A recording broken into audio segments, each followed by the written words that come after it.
Hey Casa Nations, your Casa Investor Network here, and today I'm going to show you what $3,000 worth of home staging furniture looks like and why we paid that and did it.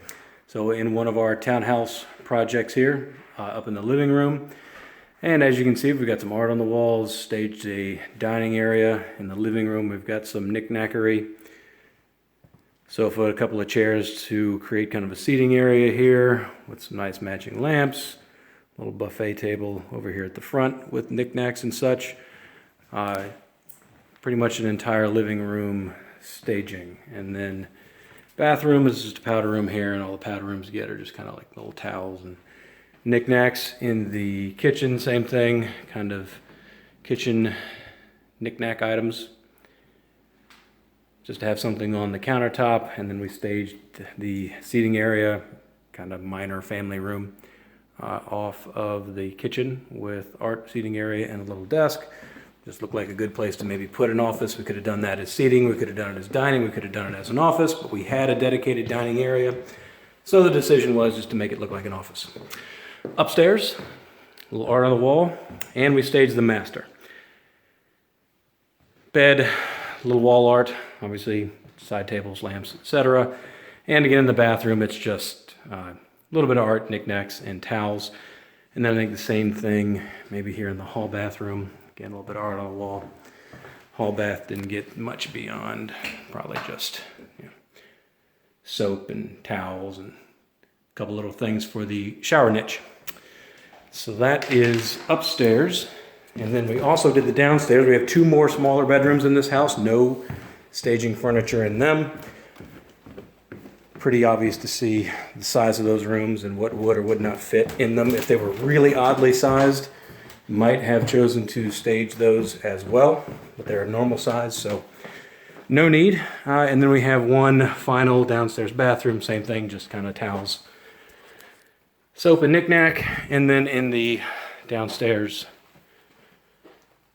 living room area, we staged it with a couple of sofas and little fake TV kind of deal down there. So why do we do it?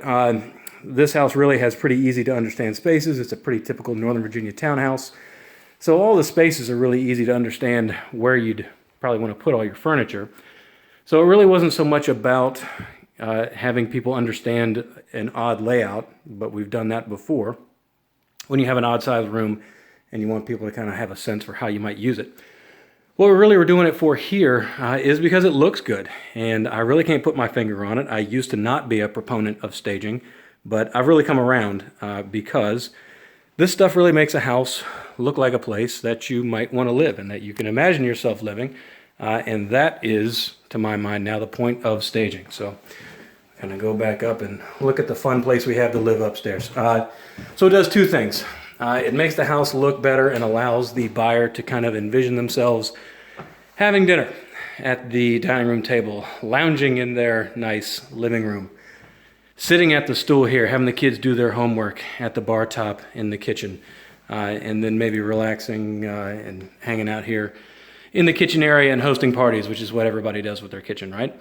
That's what we want. We want home buyers to imagine themselves living in the house. So that's the first, probably most important thing that staging does. The second thing that staging does is gives people a way to get around the house so they're not just kind of wandering around empty rooms. That bed upstairs kind of directs you around the bed and gives you something else to look at besides an empty room where otherwise you might nitpick my flooring choices and look at trim and mess around with doors opening and closing and do things that really don't matter, but would give you a reason to maybe nitpick things in the house that otherwise you just don't notice when a house is furnished and you're just looking at it and imagining how you'd live in it.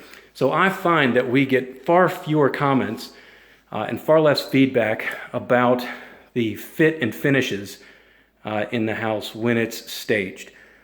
Because people are just distracted by the good stuff, which is imagining how to live in the house, and they're not distracted by an empty room that gives them nothing better to do but go around and look for carpet seams and nail pops and just you don't have anything else to look at. So it directs you through the house, kind of gives you a reason to kind of stop and say, hey, is this a good sized dining room? Can I imagine myself living here? Look in the kitchen, say, hey, is this a place I can imagine the kids hanging out, eating cereal? and working on their homework and really kind of looking at the house the way you would use it. So we find it tremendously helpful for that. It helps our houses, I believe, look better, which makes them sell faster and for more money. The home that we're in sold with multiple offers in 72 hours.